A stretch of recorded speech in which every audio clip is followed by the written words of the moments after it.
देख रहे हैं खबरों, तबसरों और तज्जियात पर मबनी पाकिस्तान का सबसे मोतबर न्यूज शो दुनिया, कामरान खान के साथ।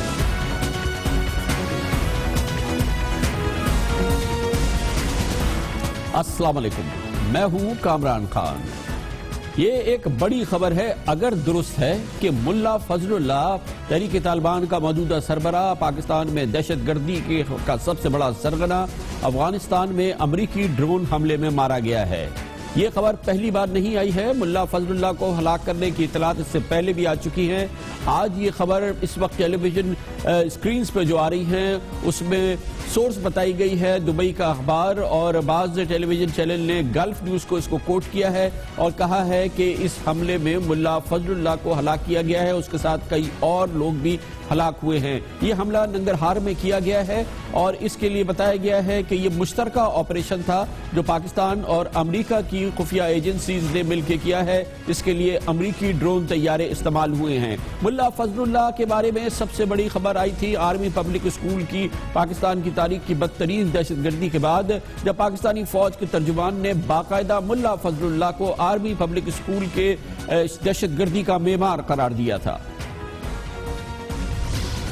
अटैक का हुक्म मुल्ला फजलुल्लाह ने दिया और ये जो मुशावरत शुरू में हुई वो मुल्ला फजलुल्लाह और उमर अमीर, जिसका असल नाम औरंगजेब है, ये उनके दरमियान मुशावरत हुई और उमर अमीर ने ये जिम्मेदारी संभाली और उसने फर्दर आगे एक आसिफ उर्फ हाजी कामरान को इस पूरे ऑपरेशन का कमांडर बनाया। मुल्ला फजलुल्लाह अफगानिस्तान में बैठा हुआ है, उमर अमीर अफगानिस्तान में बैठा हुआ है। इनकी जो भी इंफॉर्मेशन है, इंटेलिजेंस है, वो हम आपस में एक्सचेंज भी कर रहे हैं और इंशाअल्लाह ये कहीं जा नहीं सकते, ये जरूर पकड़े जाएंगे, मारे जाएंगे, यही इनका अंजाम है।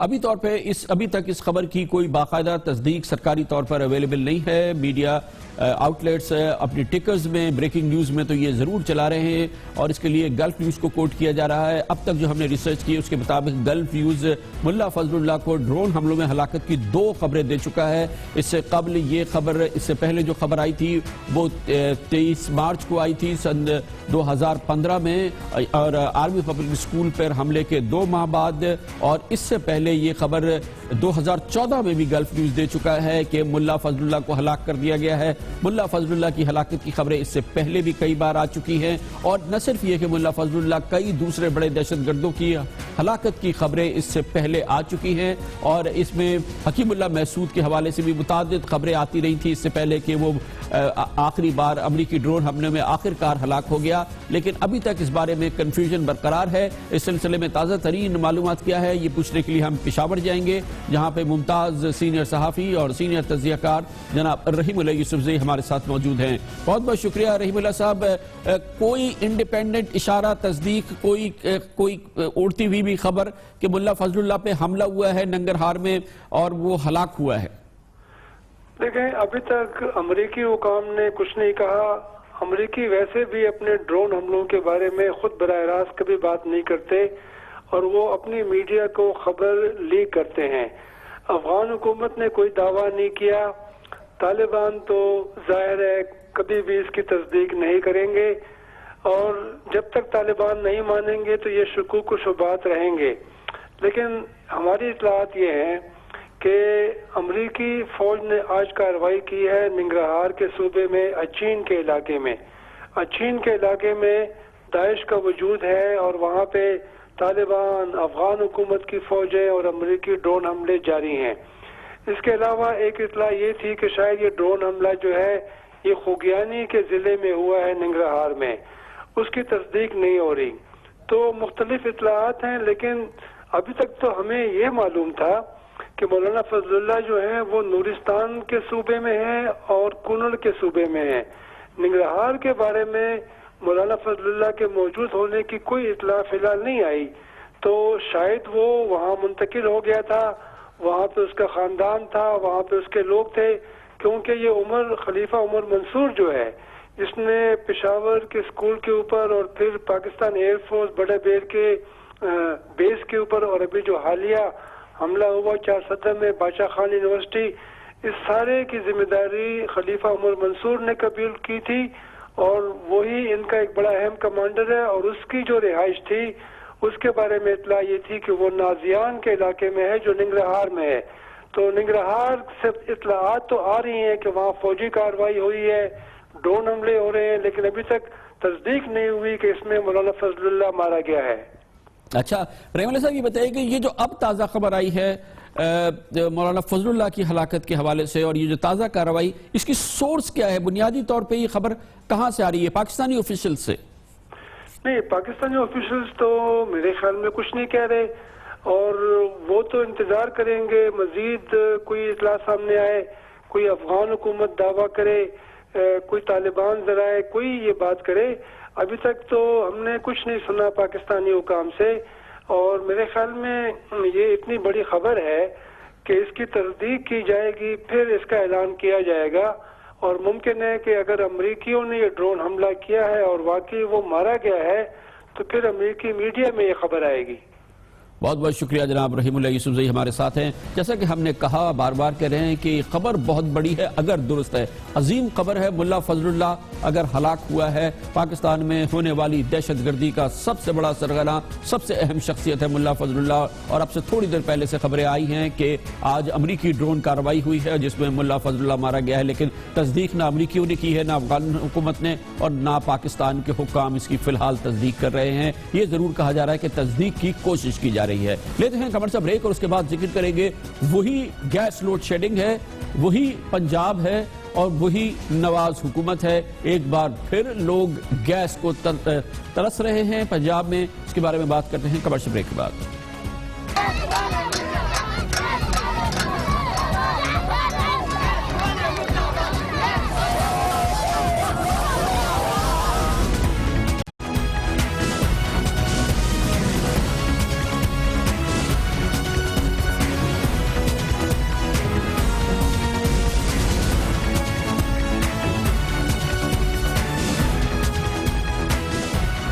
मौजूदा हुकूमत का तीसरा साल है और इसके सियासी गढ़ पंजाब के मुख्तलिफ इलाकों में एक बार फिर गैस का शदीद बहरान है, जिसकी वजह से लोग लाहौर, गुजरावाला, सियालकोट और पंजाब के दूसरे इलाकों में, जिसमें खासतौर पर फैसलाबाद शामिल है, अब एहतजाजी मुजाहरे कर रहे हैं। फैसलाबाद में गैस और बिजली की तवील बंदिश की वजह से इतलात के मुताबिक फैक्ट्री और कारखाने बंद होने शुरू हो गए हैं, जैसा कि गुज़िश्ता सालों में होता था। और वो मजदूर जो डेली वेजेस पे काम करते हैं वो उसी तरह से सड़कों पे आने शुरू हो गए हैं जैसे गुज़िश्ता सालों में आते थे। इस वक्त की सूरत यह हाल ये है कि पंजाब में घरेलू सार्फिन को 18 घंटे तक पूरी गैस नहीं मिल रही है। 18 घंटे एवरेज है जो कि इस वक्त लोड शेडिंग हो रही है। सार्फिन को दिन में 6 घंटे के लिए गैस दी जाती है, बाज़ औक़ात ऐसा भी नहीं हो रहा है। सीमेंट और फर्टिलाइजर सेक्टर को सप्लाई की वजह से घरेलू सार्फिन को गैस की किल्लत का सामना है, इन माहिरीन का यह दावा है। जबकि वजारत पेट्रोलियम के जराये का कहना यह है कि पंजाब के घरेलू सार्फिन को गैस की जरूरत 1000 मिलियन क्यूबिक फीट है और इस वक्त सिर्फ 650 मिलियन क्यूबिक फीट गैस फराहम की जा रही है। वज़ीर-ए-आज़म नवाज शरीफ ने इक़्तिदार मिलने के बाद 6 माह बाद, यानी कि जब उन्होंने इक़्तिदार लिया था 22 नवंबर 2013 को दावा किया था कि बिजली की लोड शेडिंग पर शायद फौरी तौर पर काबू ना पा सकें, लेकिन गैस को बगैर किसी तात्तुल की इसकी फराहमी को हम यकीनी बनाएंगे और इसका उन्होंने कौम से वादा किया था। खासतौर पर पंजाब में उनका वादा था। हुक्काम के मुताबिक सुई नदन सिस्टम में 250 मिलियन मेगा क्यूबिक फीट की कमी का सामना है, जिसकी बड़ी वजह यह है कि सियासी बुनियाद पर दिए जाने वाले 3.5 लाख नए कनेक्शन हैं और अब उन नए कनेक्शन को भी गैस दी जा रही है। बहरहाल ये एक उज़्र है जो हर साल पेश किया जाता है और इस साल भी पेश किया गया है। वज़ीर-ए-आज़म जनाब नवाज शरीफ ने गैस सप्लाई के सिलसिले में जो वादा किया था, बार बार आज लोग उसको याद कर रहे हैं। हम गैस के लिए, मैं बिजली की बात तो नहीं करता, लेकिन गैस के लिए हम ऐसे इंतजाम कर रहे हैं कि हम अभी उसके लिए कुछ वक्त दरकार है, लेकिन बिजली से बहुत पहले इंशाल्लाह गैस की सप्लाई इंशाल्लाह ऐसी बहाल हम करेंगे। उस पर लिए काम कर रहे हैं, उसके लिए बहुत तेज़ी के साथ काम करने की इंशाल्लाह इंडस्ट्री को और तमाम घरों को बगैर किसी कमी के या बगैर बंदिश के गैस की सप्लाई मुमकिन हो सकेगी इंशाल्लाह। मगर ऐसा हुआ नहीं है। आज ये तीसरा साल है जब जनाब नवाज शरीफ ने वादा किया था ताज़ा तरीन सूरत हाल के लिए पेशावर जाएंगे, जहां पर दुनिया न्यूज़ के ब्यूरो चीफ जनाब गुलाम मोहिउद्दीन हमारे साथ मौजूद हैं। बहुत बहुत शुक्रिया गुलाम मोहिउद्दीन साहब। बताइएगा क्या फैसलाबाद से क्या खबर है, ताज़ा क्या पोजीशन है? खबरें ये हैं कि फैक्ट्रीज वगैरह जो गैस की जिनकी वजह से वो चलती हैं उसमें प्रॉब्लम हो रहा है, बंदिशें आ रही हैं, और जो डेली वेजेस हैं जो इन फैक्ट्रीज में काम करते हैं उनके लिए भी परेशानी का मौका है, और आम सार्फिन तो परेशान है ही। क्या कैफियत है? बिल्कुल वही सूरत हाल है जो गुज़िश्ता सालों में होती थी। खान साहब उससे भी ज़्यादा सूरत हाल ख़राब है, और फैसलाबाद पूरा रीजन अगर बात की जाए तो गैस के बदतरीन बुरान का शिकार हो रहा है। फैसलाबाद की घरेलू ज़िंदगी, फैसलाबाद की तजारती लाइफ, कमर्शियल हर चीज़ जो है वो जाम होकर रह चुकी है। फैसलाबाद की तमाम सनतें जो टेक्सटाइल से जुड़ी हैं, मुकम्मल तौर पर चेन की सूरत में काम करती हैं, सब बंद पड़ी हैं। फैसलाबाद में घरेलू सार्फिन की भी आप बात कर रहे थे कि हुकूमत का दावा है कि 6 घंटे के लिए बिजली फराम की जा रही है, 6 से 9 गैस फराम की जा रही है, 6 से 9 सुबह और 6 से 9 शाम, ऐसा हरगिज नहीं है। 20 तारीख से लेकर आज 25 तारीख है, 5 दिन से फैसलाबाद के तमाम रीजन में, तमाम शहर भर में जो गैस मुकम्मल तौर पर बंद है, और 1 मिनट के लिए भी गैस फराम नहीं की जा रही। फैक्ट्रियों को तो बाकायदा तौर पर गैर एलानिया तौर पर बंद कर दिया गया है। CNG बंद है, ट्रांसपोर्ट के लिए गैस दस्तयाब नहीं है, घरों के लिए जो मामूली गैस दरकार है वो भी नहीं है। फैसलाबाद में रोजाना की बुनियाद पर शहर में 6 से 8 मकामात पर एहतजाजी मुजाहरे हो रहे हैं। अरकान कौमी असम्बली के घरों का घेराव किया जा रहा है। कल एक MPA को रोककर उसकी गाड़ी का घेराव किया रखा बहुत देर तक समुद्री रोड पर, लेकिन ना कोई मुजाहिरीन की सुनने वाला है, ना कोई इनको बात करने वाला है। और गैस बुरान पहले ये था कि चंद घंटों के लिए गैस आ जाती थी, लेकिन अब फैसलाबाद में ऐसा बिल्कुल नहीं है, और मुकम्मल तौर पर सनतों की, घरों की और दीगर तजारती मराकज़ हैं, मुकम्मल तौर पर गैस बंद है। मोहिउद्दीन साहब दोबारा एक बार फिर मैं आपसे पूछना चाहूंगा, क्योंकि ऐसी खबर इससे पहले कम से कम मैंने नहीं सुनी गुज़िश्ता साल, क्या उससे पहले भी आप फरमा रहे हैं कि 5 रोज से किसी किस्म की कोई गैस सप्लाई नहीं हुई है। क्या फैक्ट्रीज को भी, डोमेस्टिक कंज्यूमर्स को फैसलाबाद रीजन में कोई गैस सप्लाई नहीं हुई है? कामरान साहब ये घरों को तो मुकम्मल तौर पर बंद है। जो ये दावा है कि हम 6 घंटे गैस सप्लाई कर रहे हैं, मैं वसूख से कह सकता हूं हमारे, चूंकि फैसलाबाद में मुजाहरे हो रहे हैं। फैसलाबाद के किस कोने पे, जड़ावाला रोड एक शहर का कॉर्नर है, वहां पे मुजाहरा हो रहा है। समुद्री रोड पे कल मुस्लिम लीग नून के MPA को रोका गया है। कलीम शहीद कॉलोनी फैजाबाद में जो आने वाले मेयर हैं उनके घर का घेराव किया गया है। ये घरों की सूरत हाल है। फैक्ट्रियों को तो नोटिस देकर बंद किया गया है, यानी तहरीरी तौर पर तमाम फैक्ट्रियां जो फैसलाबाद की हैं वो बंद हैं। अगर किसी को फैक्ट्री रन करनी है, वो छोटे स्केल पर है या बड़ी टेक्सटाइल स्पिनिंग मिल है, उसको LPG का मखसूस कहा जा सकता है 5 से 7% कोटा है। गैस की सप्लाई लाइनों के जरिए बिल्कुल बंद है। CNG जो है वो तकरीबन 1.5 माह से बंद है, और इसी के खिलाफ जो है वो मुजाहरे हो रहे हैं। किसी सूरत भी, किसी जरिए से भी तस्दीक की जा सकती है कि फैसलाबाद में गैस दस्तयाब नहीं है, लोग सड़कों पर हैं और उनकी सुनने वाला भी कोई नहीं है। बहुत बहुत शुक्रिया जनाब गुलाम मोहिउद्दीन, ब्यूरो चीफ दुनिया न्यूज़ हमारे साथ फैसलाबाद से थे। कहते हैं 5 रोज से गैस का नाम नहीं है, और गुज़िश्ता सालों से भी बदतरीन सूरत हाल है। और ये हमें पता है कि ये गैस की शदीद बंदिश सिर्फ फैसलाबाद में नहीं है, बल्कि पंजाब भर में फैली हुई है, और वो कैफियत जो इससे पहले होती थी उससे बदतर है, जैसा कि मोहिउद्दीन कहते हैं। और ये हुकूमत के लिए एक बड़ा चैलेंज है इस वक्त का, जो कि इस वक्त सामने है, जिसकी वजह से बदअमनी भी फैल रही है, लोग सड़कों पर निकले हैं। लेते हैं कमर्शियल ब्रेक, और उसके बाद करेंगे उस बदअमनी का जिसका सामना है एक बार फिर PIA को। इससे पहले PIA बुरी तरह से मुतासिर हुई थी पायलट्स की स्ट्राइक की वजह से। अब PIA के तमाम वर्कर्स कहते हैं कि वो बड़ा एक्शन करने वाले हैं, एयरलाइन का पहिया जाम कर देंगे अगर निचकारी की बात नहीं की गई। वक्फे के बाद हम पूछेंगे कि निचकारी ना करें तो फिर क्या करें, एक वक्फे के बाद।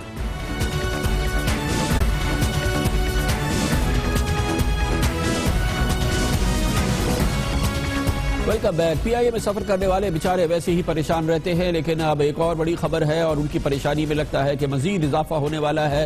और PIA के जो रहे सहे जो पैसेंजर्स हैं, शायद उनके लिए भी अब ये मौका है कि वो कुछ ही और तरफ देखना शुरू करें, क्योंकि PIA मुलाजमीन ने एक जॉइंट एक्शन कमेटी बनाई है जिसमें पायलट से लेके आम वर्कर्स तक की तमाम लेबर यूनियंस वगैरह शामिल हैं। और वो इदारे की निचकारी के खिलाफ कल से एयरलाइन के तमाम दफातर की तालाबंदी का उन्होंने ऐलान कर दिया है। फ्लाइट ऑपरेशंस फिलहाल बंद करने का ऐलान नहीं किया गया है। जॉइंट एक्शन कमेटी का कहना है कि हुकूमत ने यकीन दहानी कराई थी कि PIA की निजकारी नहीं की जाएगी, लेकिन वादा खिलाफी की गई है और जॉइंट एक्शन कमेटी की जानिब से हुकूमत को अब 4 मुतालबात दे दिए गए हैं। PIA के बारे में कौमी असम्बली में पास किया गया बिल वापस लिया जाए, इदारे के 1% शेयर भी किसी को फरोख्त करने की इजाजत नहीं दी जाए, मुलाजमीन को PIA की बहाली का मौका दिया जाए और अगर वो ना कर सके तो फिर हुकूमत अपनी मर्जी का फैसला करे और एविएशन पॉलिसी को रिव्यू करने के लिए कमेटी बनाई जाए जिसमें एक्शन कमेटी का नुमाइंदा भी शामिल हो। ये अब मुतालबात हुकूमत के सामने पेश कर दिए गए हैं और कहा गया है कि अगर फौरी तौर पर इस पर बातचीत नहीं की गई तो फिर PIA के फ्लाइट ऑपरेशंस को भी बंद कर दिया जाएगा। बुनियादी तौर पर मुतालबा यह है कि PIA की निजकारी के बारे में सोचा भी ना जाए, तो फिर क्या किया जाए, ये हम पूछेंगे जॉइंट एक्शन कमेटी के सरबराह जनाब कैप्टन सुहेल बलोच से। बहुत बहुत शुक्रिया कैप्टन साहब, आपने हमें ज्वाइन किया है। PIA का जो हाल है वो सारी दुनिया जानती है, इसके लॉसेस, इसके लोन्स, इसके जो आपको सर्विस करनी होती है, ओवरऑल जो फ्लाइट ऑपरेशंस का हाल है। उसके बाद दुनिया में तो निजकारी का ही एक ऑप्शन होता है जो किया जाता है, आप कहते हैं नहीं हो। आपने बहुत अच्छी तरह से रिव्यू किया है, आपके ख्याल में ये एयरलाइन आसानी से चल सकती है और बेहतर तरीके से चल सकती है और बेहतर हो सकती है यहां से भी, इस जगह से भी? बिस्मिल्लाहिर्रहमानिर्रहीम। कामरान भाई, यस, मेरा अपना जाती ख्याल ये, एक्सपर्ट्स का ख्याल ये है कि हमारे पास बहुत ज़्यादा पोटेंशियल है, हमारी एविएशन में बहुत पोटेंशियल है।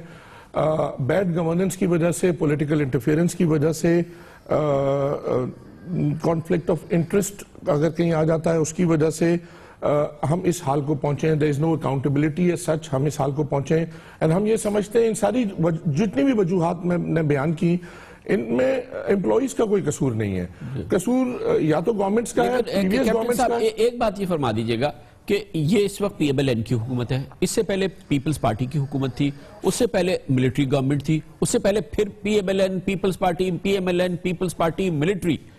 कोई दौर ऐसा आया जिसमें आपको लग रहा हो कि भाई ये PIA इन पिछले 20 साल के दौरान कि PIA देखें ये गवर्नमेंट आती है तो बड़ा अच्छा चलता है, मिलिट्री ने भी चला लिया और सिविलियन गवर्नमेंट ने भी चला लिया और पॉलिटिशियंस ने भी चला लिया, कहां हमें ऐसा लगा कि PIA बहुत अच्छी तरह से चल रही है? देखिए, एक देन मुझे आपको थोड़ा सा, आई एम सॉरी, पीछे ले जाना पड़ेगा थोड़ा सा। ये एयरलाइन बहुत अच्छी चली एयर मार्शल नूर खान साहब के टाइम में, ये अच्छी चली रफीक सहगल साहब के टाइम में, आरिफ अली खान अब्बासी साहब के टाइम में भी it was not a bad show at all. लेकिन द थिंग इज के अगर अहमद सईद चौधरी साहब के टाइम में 777 की इंडक्शन हुई, अच्छा, अब उसके हिसाब से अगर आप देखें तो नजर यही आता है कि हमारी एयरलाइन, हमारी एविएशन, अगर हम रिव्यू करें अपनी एविएशन पॉलिसी को, हम रिव्यू करें इन चीजों को कि जी middle eastern airlines, American airlines की जो पायलट्स की एसोसिएशन है, 3, 4, 5 जो उनकी एयरलाइंस हैं, उन्होंने मिलके केस किया है गवर्नमेंट पे कि जी मिडिल ईस्टर्न एयरलाइंस को अनड्यू एडवांटेज नहीं मिलना चाहिए। बट लेकिन हमने अपनी पॉलिसी में ऐसा किया है कि उनको बिल्कुल टोटल हर चीज खोल के रख दी उनके सामने।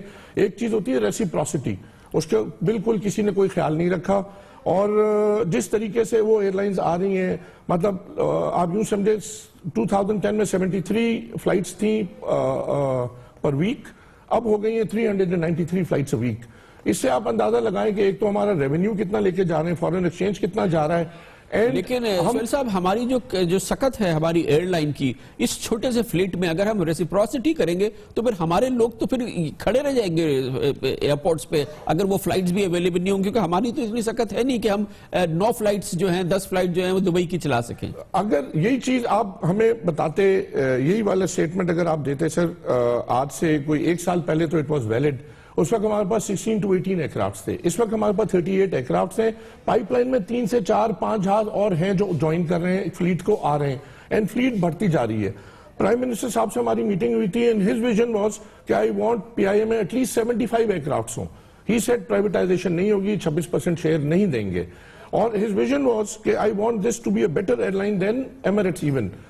अच्छी बात है, it is possible. The only thing is, और हमारी जितनी कैपेसिटी है, हमने अपनी कैपेसिटी से 200% ज्यादा शेयर अदर कैरियर्स को दिया हुआ है। हाँ, आप बिल्कुल दें, बिल्कुल आपकी वैलिड बात है। उसमें यह है कि जो PIA की कैपेसिटी है, जो नेशनल एयरलाइंस की कैपेसिटी है, उसके बाद जो चीज स्पिल हो रही है, आप वो अलग कैपेसिटी दें और रेसिप्रोसिटी अगर नहीं भी बनती तो भी दें। कैप्टन साहब, ये बताइएगा कि ये डायरेक्ट एक्शन के बजाय एक पॉजिटिव अपने माइंडसेट से, जो कि आपके पास तजावीज हैं, आपकी एफर्ट है, क्योंकि इससे पहले जो रिस्पेक्टिव यूनियंस हैं वो तो अपने लिए करती रही है। पायलट्स कहते रहे कि हमारे स्केल्स को रिव्यू करें, हमारे आवर्स को रिव्यू करें, दूसरी यूनियंस कहती हैं हमारी इनहैंस करें, हमारे फैसिलिटीज पर सैलरीज को करें। लेकिन इस एयरलाइन को ठीक बनाने के लिए ये जॉइंट एक्शन कमेटी मैनेजमेंट के साथ मिलकर क्यों नहीं बैठती है और अपने आप को क्यों नहीं उनके सामने पेश करती है कि हम जॉइंटली बैठ के इस चीज को रिव्यू करें और एक ऐसे माहौल में जिसमें कि ये ऑपरेशन भी चलते रहें। इससे आपके ख्याल में एयरलाइन को फायदा होगा अगर ये कल से आप ऑफिसेज बंद कर देंगे और उसके बाद फ्लाइट ऑपरेशन भी बंद कर देंगे, ये कुछ सर्विस होगी पीआईए की या पाकिस्तानी होगी? 5 दिसंबर को ये ऑर्डिनेंस आया, वो ऑर्डिनेंस सेनेट ने वापस रिपील हो गया, उसके बाद यही ऑर्डिनेंस एक बिल की सूरत में आया। इस सारे असना में हमारी मीटिंग्स हुई, प्राइम मिनिस्टर साहब से मीटिंग हुई, वाज वेरी ग्रेशियस, उन्होंने टाइम निकाला हमारे लिए, हम गए। उन्होंने कैटेगोरिकली बोला, बात ये डिसाइड हुई कि हम एक रिवाइवल प्लान बनाएंगे जो कि पीएम साहब के पास भी जाएगा और इस कमेटी में भी जाएगा। अच्छा, अब हम अपने प्लान पे काम कर रहे हैं, हमारा प्लान तकरीबन कंप्लीट है, लेकिन यहां पर असेंबली ने हमें इवन पूछे बगैर, बुलाए बगैर, सवाल किए बगैर उन्होंने ये डेमोक्रेसी है ना असेंबली। अगर डेमोक्रेसी में मेजॉरिटी अगर नहीं पास करेगी तो फिर तो ये तो नहीं हो सकता। नहीं, देखिए, हमें ये कहा गया था कि ये कमेटी पहले हमसे भी जो आप मुशावरत की बात कर रहे थे, हमसे भी पूछेंगे, हमारे भी सजेशंस लेंगे, हमारी रिकमेंडेशंस लेंगे, उसके बाद फैसला करेंगे। फैसला तो उन्होंने ही करना है, फैसला हमने तो नहीं करना है। हम तो सिर्फ जो आप बात कर रहे थे मैं उसका जवाब दे रहा हूं। और जो दूसरी आप मैनेजमेंट की बात कर रहे हैं, एक वे फॉरवर्ड कमेटी बनी थी सारे एम्प्लॉइज की, उस वक्त की आप बैलेंस शीट निकाल के देख लीजिए कि कितना इंपैक्ट आया था, कितना फर्क पड़ा था। लेकिन सुहेल साहब ये बताइएगा कि एयरलाइन के क्या पर्पस सर्व होंगे कि कल ऑफिसेज बंद करें और फिर फ्लाइट ऑपरेशन बंद कर दें? कितना फायदा हो जाएगा पीआईए को इससे? पीआईए को इससे नुकसान होगा।